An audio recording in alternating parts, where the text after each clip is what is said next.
তোমরা যারা গৌরবঙ্গ ইউনিভার্সিটির আন্ডারে প্রথম সেমিস্টারে ছাত্রছাত্রী আছো এবং তোমাদের এডুকেশন সাবজেক্টটা মেজর কোর্স হিসেবে রয়েছে, অর্থাৎ তোমাদের যাদের এডুকেশন সাবজেক্টে অনার্স রয়েছে, আজকের ক্লাসটা তোমাদের জন্য অত্যন্ত গুরুত্বপূর্ণ। আজকের ক্লাসে আলোচনা করব 5 নম্বর মডিউল থেকে একটি গুরুত্বপূর্ণ নোটস নিয়ে। অর্থাৎ তোমাদের এই 5 নম্বর মডিউল থেকে যে গুরুত্বপূর্ণ সাজেশনটা নিয়ে আলোচনা, সেটা হলো শিক্ষার উপাদানগুলি সংক্ষেপে আলোচনা করো, অথবা পরীক্ষায় প্রশ্নটা এমনও আসতে পারে শিক্ষার উপাদানগুলি কি কি ব্যাখ্যা করো। আর এই দুটো প্রশ্নের অ্যান্সার কিন্তু আমি একটার মধ্যে রেখেছি। তো শিক্ষার উপাদান বলতে কোনগুলো, অর্থাৎ যে উপাদানগুলোর উপর নির্ভর করে পুরো এডুকেশন প্রসেসটা, অর্থাৎ শিক্ষা প্রক্রিয়া যে ফ্যাক্টরগুলির উপর নির্ভর করে, সেটাই হচ্ছে আজকের আলোচনার বিষয়। অর্থাৎ যে কোনো বিষয় বা যে কোনো প্রক্রিয়ার একটা উপাদান লাগে। অর্থাৎ যেমন ধরো একজন মানুষ লাগে যে কোনো কাজের ক্ষেত্রে, হয়তো সেটা কোনো কিছু প্রয়োজনের জন্য। তো এখানে বেসিক্যালি শিক্ষার্থী হচ্ছে এখানে কে শিখবে, অর্থাৎ যে শিখছে সে হচ্ছে এখানে শিক্ষার্থী, এবং যিনি শেখাবেন তিনি হলেন শিক্ষক। আর শিক্ষক এবং শিক্ষার্থীর মাঝে, অর্থাৎ কি শিখলাম এবং কে শিখালো, এই উপাদানগুলোর উপরে নির্ভর করে যিনি শেখাবেন, অর্থাৎ শিক্ষক যে শেখালেন সেখানেই কিন্তু শিক্ষাটা শেষ হয়ে যায় না। অর্থাৎ সেটা পূরণ একজন শিক্ষার্থীর ক্ষেত্রে পূরণ কিন্তু সেখানে হয় না। অর্থাৎ এর বাইরেও কিন্তু একজন শিক্ষার্থী যে শিখতে পারবে, সেগুলো হলো পরিবেশ, প্রাকৃতিক পরিবেশ, আর একটা হচ্ছে সহপাঠক্রমিক এবং সামাজিক পরিবেশ। তো এটা হচ্ছে মূল বিষয়। হলো ব্যক্তির জীবনব্যাপী এক বিরামহীন প্রক্রিয়া। এই প্রক্রিয়ায় জ্ঞানী এবং অভিজ্ঞ ব্যক্তি তুলনামূলকভাবে কম জ্ঞানী এবং স্বল্প অভিজ্ঞতা প্রাপ্ত ব্যক্তির উপর পরিকল্পিত এবং নিয়মবদ্ধভাবে কিছু কৌশল অবলম্বনের সাহায্যে প্রভাব বিস্তারের চেষ্টা করেন।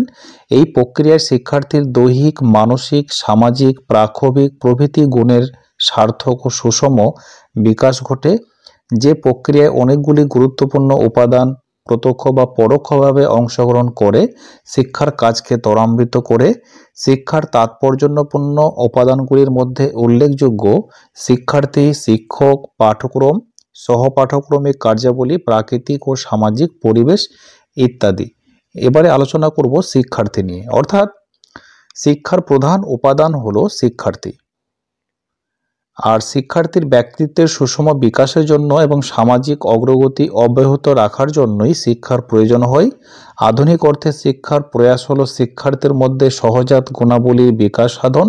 শিক্ষার্থীর গুণাবলী নির্দিষ্ট করে সঠিক পথে সেগুলির বিকাশ ঘটিয়ে প্রত্যাশিত আচরণের উন্মেষ ঘটানো বা আচরণের পরিবর্তন করাই শিক্ষার উদ্দেশ্য।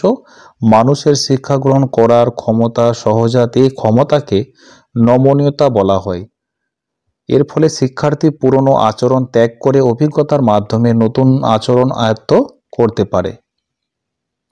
পরে পয়েন্ট হচ্ছে শিক্ষক। যে কোনো শিক্ষা ব্যবস্থার একটি অতি গুরুত্বপূর্ণ উপাদান হলেন শিক্ষক।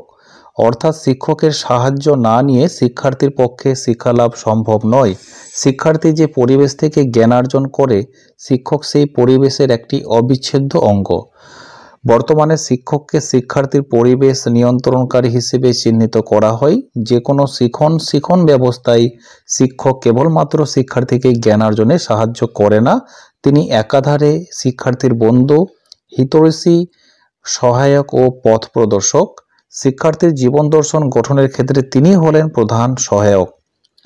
অর্থাৎ একজন শিক্ষক যে পরিবেশ থেকে শেখাতে যান, অপরদিকে একজন শিক্ষার্থীও কিন্তু অন্য এক পরিবেশ থেকে কিন্তু সেই জায়গায় শিখতে যায়। তো এটাই হচ্ছে এখানকার গুরুত্বপূর্ণ উপাদান। তারপরে যে কোনো শিক্ষা ব্যবস্থায় শিক্ষকই শিক্ষার্থীর মধ্যে পাঠ্য বিষয়ে আগ্রহ পেশনা শেয়ার করেন। বিদ্যালয় সমাজের একজন পরিচালক হিসেবে তিনি শিক্ষার্থীদের বাঞ্ছনীয় পথে অগ্রসর হতে সহায়তা করেন। আর একটা বিষয়, সেটা হলো তোমরা যারা অনলাইন ক্লাসে অ্যাডমিশন নিতে ইচ্ছুক আছো, তাহলে 70017484 202 এই নম্বরে যোগাযোগ করে তোমরা ক্লাসের জন্য অ্যাডমিশনটা নিয়ে নিতে পারো। তাছাড়া তোমরা যারা পিডিএফ নোটস অর্থাৎ তোমরা স্টাডি ম্যাটেরিয়াল পারচেস করতে চাইছো বা সংগ্রহ করতে চাইছো, তাহলে তোমরা এই স্ক্রিনে দেওয়া নম্বরে যোগাযোগ করে তোমরা নোটসগুলো পারচেস করতে পারো।